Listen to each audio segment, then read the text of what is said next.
Hello and welcome to Homeschool Together. They're asking, this is now 2 straight videos and there's none of these. They're asking what happened. Got lasered. I can see now. Well, I'm sure they were asking. I'm sure they were asking. It's a hot topic on the forums. Anyway, welcome. We were in Japan this week. We had a great time. We did a lot of food. Yep. And we touched on some samurai stuff and read a lot of really good books. So it was a good journey. Yep, I would definitely say we focused on samurai. Our daughter was very intrigued about the outfits. The outfits? Mostly about the outfits. She loves the fashion. She's sure samurai, an old school samurai, that is it. Right in her wheelhouse. She was all about it. I'm all about this. Teach me about this, Dad. And they have swords? My goodness, it's awesome.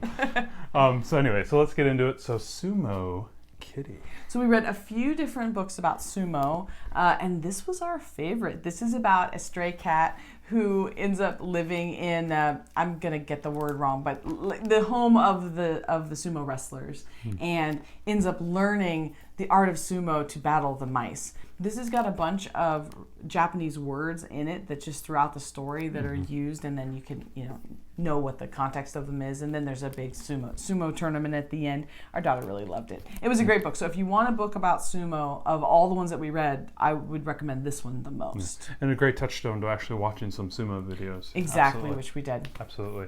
Magic Ramen.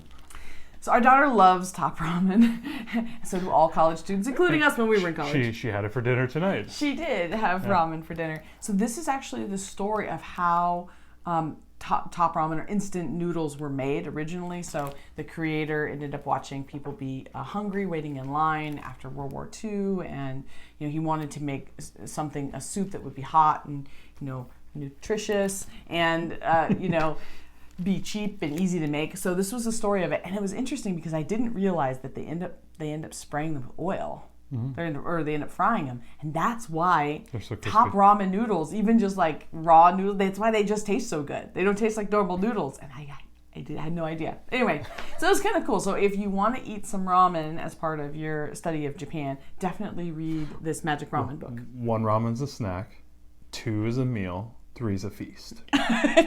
Right? I don't want to think about the amount of sodium that would be in that. Listen, I was 18, 19, 20 years old. I can handle it. I don't know. Just run that sodium right through me. It's no big deal.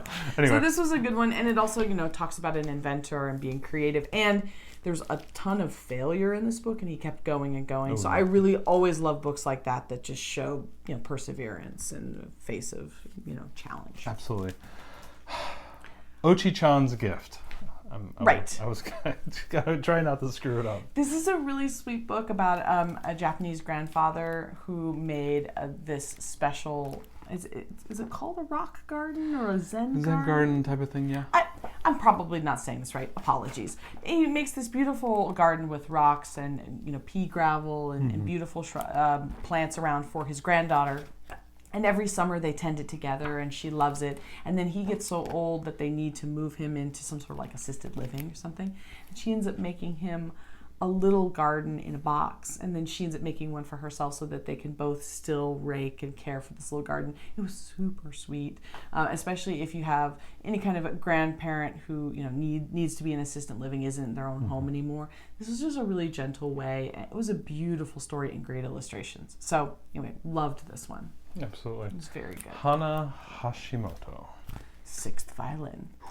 Another story about a granddaughter and grandfather, and she wants to learn to play the violin for the talent show, just like her grandfather is, I don't know if he's famous, but he's a well-accomplished classical musician, and she ends up surprising everybody with the sounds that she hears and how she makes the violin make those sounds and how they remind her of her grandfather. It's beautiful, and there's a lot of imagery in here about Japanese homes, and our daughter was very intrigued about the sliding doors, about sleeping on mats. I mean, just some different aspects of life in this helped actually to solidify potentially the string choice for this coming year? Oh, yes. We are hoping that our daughter might want to play violin. Actually, her grandfather is hoping she wants to play violin. And so this was a nice pairing. This was a pairing. I pray for our ears.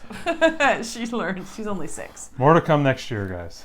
Sukis Kimono. I loved this one too. I'm going to say this over and over. I loved all these books. Well, there's also kimono as fashion, and our daughter loves fashion. But this is about a little girl who goes to school on her first day of school in her kimono that her grandmother, so it's about a little girl and a grandmother, Her grandmother gave her over the summer when they went to this beautiful festival, and they all wore these kimonos, and how she was, herself. I love these books about you being yourself, being true to who you are, and everyone accepted her and loved her story about where she got her kimono. And so, this one and the last book, the Hana Hashimoto Sixth Violin, they both have these same themes of people not believing, making fun of you, and then you just being true to yourself and the vision of what you want to do and doing it. And so I love those kind of stories. Great messages all around. Yeah, beautiful illustrations. I am Tama Lucky Cat.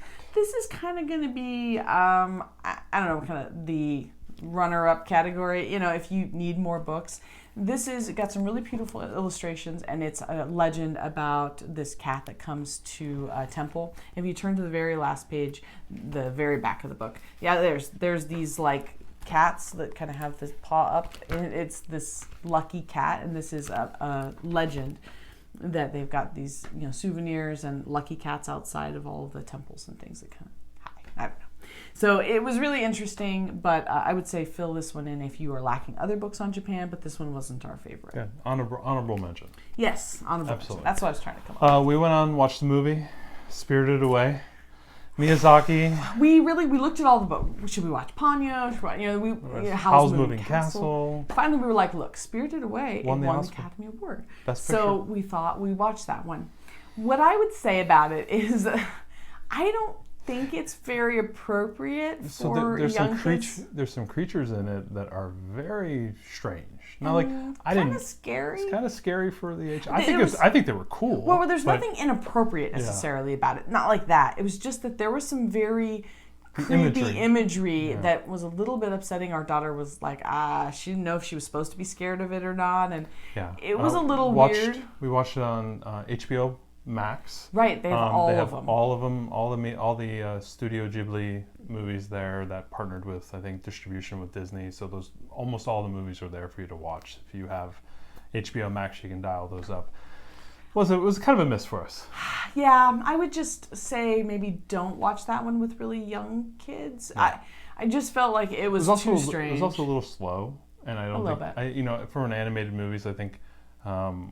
Kind of the Western movies tend to be a lot of action, a lot of music. This a little bit more thoughtful, more philosophical, slower. I think it's just part of the culture, and I just don't know if it connected well with our kids. Yeah, I would not say that would be the right choice for younger learners. Yeah, so then we moved on to some videos. You guys covered a lot of samurai stuff. Yes, we did. Fashion and swords. I did a little bit of kendo with them. Mm-hmm. And we also talked a lot about tsunamis. We looked at the Sendai earthquake and what happened from that, and just tried to really get a sense of we did like the Ring of Fire stuff and sense of geology. There's a lot of geology with Japan that you can really jump onto. They have a lot of active volcanoes, a lot of beautiful mountains. Obviously, the tsunami was a terrible thing, but it was something that you can learn about. And I remember where I was when that happened. I was at my desk in the morning. It was really wild to watch happen live. So, also, you guys talked about sushi. We watched a lot of videos about how to make sushi.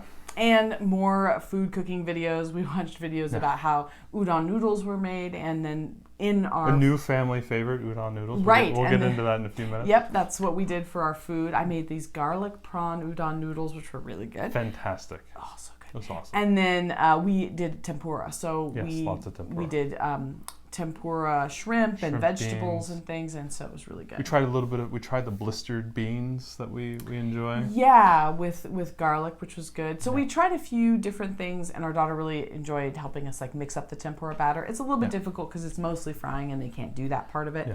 But she was able to help me get the udon noodles out and chop up the vegetables with a little knife. The fresh udon noodles that you got. That's the little bit of a difference. Yeah. So check if your grocery store has it's like a pack of fresh noodles. We have a couple Asian food marts here, the Wajimaya, and we have H Mart.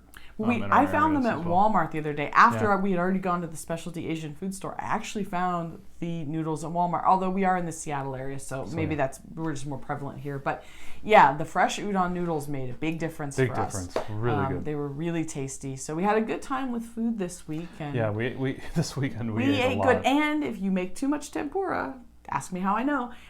You can really reheat that well in the oven. We ended up taking a sheet tray and then putting a wire rack on top of it.